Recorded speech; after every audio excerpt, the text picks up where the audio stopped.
আলু জমির মাটি যত হবে খাঁটি একমাত্র সেই জমিতে প্রচুর পরিমাণে ফলন হবে।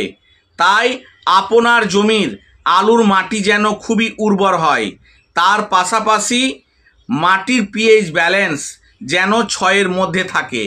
যদি মাটির পিএইচ ব্যালেন্স 6-এর মধ্যে থাকে তাহলে আপনার জমির মাটি কিন্তু খুবই ভালো হবে, আলু চাষের পক্ষে খুবই উপযোগী। এবং মাটিতে যেন কার্বনের ভাগ সব থেকে বেশি থাকে। মাটিতে যত কার্বনের ভাগ বেশি থাকবে আপনার মাটি তত হবে খাঁটি এবং উর্বর। এবং সেই জমিতে আলু গাছ বা আলু বীজ যখন আপনি রোপণ করবেন প্রচুর পরিমাণে শিকড়ের বৃদ্ধি হবে। তাই আলু গাছের শিকড় যত বেশি বৃদ্ধি হবে একমাত্র সেই জমিতে আপনি সব থেকে ভালো ফলন করতে পারবেন। তাই আজকের এই ভিডিওতে জানাবো আলু জমির মাটিকে তৈরি করার জন্য আপনি কি কি প্রিপারেশন নেবেন বা প্রস্তুতি নেবেন। তো চলুন আজকের এই ভিডিওটি শুরু করা যাক।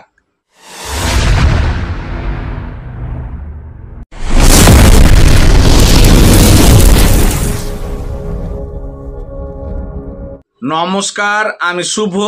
আপনারা দেখছেন agriculture technology research YouTube channel. যারা আলু চাষ করার জন্য প্রিপারেশন নিয়েছেন সেক্ষেত্রে বলবো যে আপনার আলু জমির মাটি যত বেশি উর্বর হবে একমাত্র সেই জমিতে আপনি আলুর ফলন ভালোভাবে করতে পারবেন। এবার বিষয়টি হলো, যাদের আলু জমির মাটি খারাপ, পিএইচ ব্যালেন্স 6-এর নিচে নেমে গেছে, সেক্ষেত্রে মাটি অ্যাসিডিটি হয়ে গেছে, তো আপনি কি করবেন, বিঘা প্রতি 50 কিলো ডলোমাইট এবং 5 কিলো ব্লিচিং পাউডার জমিতে ভালোভাবে ছড়িয়ে দিয়ে ভালোভাবে 4 থেকে 5 খানা চাষ দিবেন।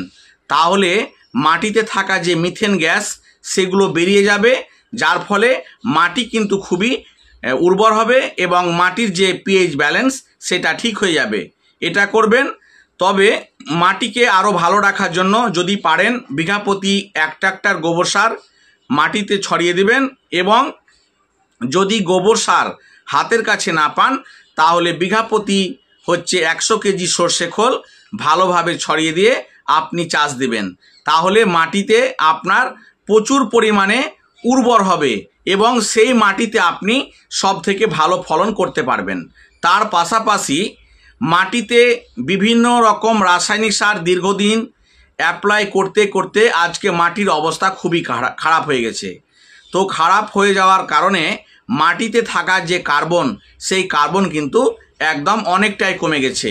তাই কার্বনের ভাগ বাড়ানোর জন্য আপনাকে মাটিতে বিঘা প্রতি 1 লিটার এই যে নিউট্রিওয়েভ, এটা মাইক্রো ফার্ম কোম্পানি, এর মধ্যে আছে choline, carbon, humic acid, nitrogen, potash, magnesium, iron, silicon, এতগুলো মেটেরিয়ালস আছে। সব থেকে বেশি আছে কার্বন। বোঝা গেল? তো এটা যখনই আপনি বিঘা প্রতি 1 লিটার রাসায়নিক সারের সাথে মাটিতে প্রয়োগ করবেন তখন মাটিতে কিন্তু প্রচুর পরিমাণে কার্বনের ভাগ বৃদ্ধি হবে, যার ফলে আপনি যখন আলু বীজ রোপণ করবেন তখন প্রচুর পরিমাণে কিন্তু শিকড়ের বৃদ্ধি হবে। এবং শিকড় যত বেশি বৃদ্ধি হবে সেই মাটিতে আপনার যখনই রাসায়নিক সারগুলি প্রয়োগ করবেন, বিভিন্ন রকম রাসায়নিক সারগুলি, তখন গাছ দ্রুত সেই খাদ্যগুলি শিকড়ের মাধ্যমে গ্রহণ করতে পারবে। তাই অবশ্যই বিঘা প্রতি বলবো এই 1 লিটার নিউট্রিওয়েভ মাইক্রো ফার্ম কোম্পানি অবশ্যই আপনারা মাটিতে প্রয়োগ করবেন। তাহলে গাছ কিন্তু খুব দ্রুত গ্রহণ করতে পারবে এবং শিকড়ের বৃদ্ধি প্রচুর পরিমাণে হবে, যার ফলে আলুর সাইজ বা কালার কোয়ালিটি সব থেকে কিন্তু সুন্দর হবে। এটা প্রথম বিষয়। এবার আলু বীজ লাগানোর পর আলু গাছ যখনকে 3 থেকে 4 পাতা হয়ে যাবে তখন আপনি এই নিউট্রিওয়েভ যদি আপনি আলু গাছে স্প্রে করতে পারেন তাহলে সেক্ষেত্রে কিন্তু আলুর শিকড় কিন্তু অতিরিক্ত পরিমাণে বৃদ্ধি পাবে। তো এটা দিবেন 15 লিটার ট্যাঙ্কিতে মাত্র 50 ml। বোঝা গেল? এবং এর সাথে দিবেন আপনি, সেটা এই যে দেখছেন planted super, micro chemicals India কোম্পানির। এর মধ্যে আছে zinc, boron, copper, molybdenum, manganese, এতগুলো মেটেরিয়ালস অনুখাদ্য এর মধ্যে আছে। তো এটা 15 লিটার ট্যাঙ্কিতে 50 গ্রাম এবং নিউট্রিওয়েভ এটা দিবেন 50 ml। দুটোকে একসাথে মিশিয়ে যখন দেখবেন আলু গাছের পাতা 3 থেকে 4 পাতা হয়ে গেছে তখন প্রথম ডোজ স্প্রে করবেন। এটা স্প্রে করলে বেনিফিট হলো আলু গাছ মাইক্রো নিউট্রিয়েন্টসগুলি খুব দ্রুত গ্রহণ করতে পারবে, যার ফলে কিন্তু শিকড়ের পরিমাণ বৃদ্ধি পাবে এবং ফলন কিন্তু আপনার অটোমেটিক বেড়ে যাবে। বোঝা গেল? তো এই কাজটি করবেন। এটা প্রথম স্প্রে করার ঠিক 20 দিনের পর আপনি আর এক ডোজ স্প্রে করবেন, তাহলে কিন্তু আপনার আলুর ফলন কিন্তু দ্বিগুণভাবে বৃদ্ধি পাবে। বোঝা গেল? এবার বলি রাসায়নিক সার কি প্রয়োগ করবেন। রাসায়নিক সার হচ্ছে বিঘা প্রতি হচ্ছে আপনার 50 কিলো ডিএপি দিবেন এবং তার সাথে দিবেন আপনি বিঘা প্রতি হচ্ছে 50 কিলো সুপার ফসফেট। বোঝা গেল? তার সাথে দিবেন আপনি বিঘা প্রতি হচ্ছে 15 কিলো পটাশ। এই 3টি সার একসাথে ভালোভাবে মিশিয়ে তাদের সাথে আপনি এই নিউট্রিওয়েভ এই 1 লিটার মাইক্রো ফার্ম কোম্পানি যখনই আপনি রাসায়নিক সারের সাথে মিশিয়ে দিবেন, মাটিতে কার্বনের ভাগ প্রচুর পরিমাণে বৃদ্ধি পাবে, যার ফলে সেই রাসায়নিক সারগুলি গাছ খুব দ্রুত গ্রহণ করতে পারবে। বোঝা গেল? দেখবেন আপনার ফলন কিন্তু দ্বিগুণ পরিমাণে বৃদ্ধি পাবে। আপনারা বর্তমানে মাটিতে কেউ কার্বন মোটেও দেন না। কার্বন দেন? মাটিতে কেউ কার্বন দেয় না, বা এখন পর্যন্ত কোনো কোম্পানি এইরকমভাবে কার্বন তৈরি করেনি। একমাত্র মাইক্রো ফার্ম কোম্পানি এই নিউট্রিওয়েভ তৈরি করেছে। কার্বনের প্রচুর পরিমাণে মাটিতে চাহিদা আছে।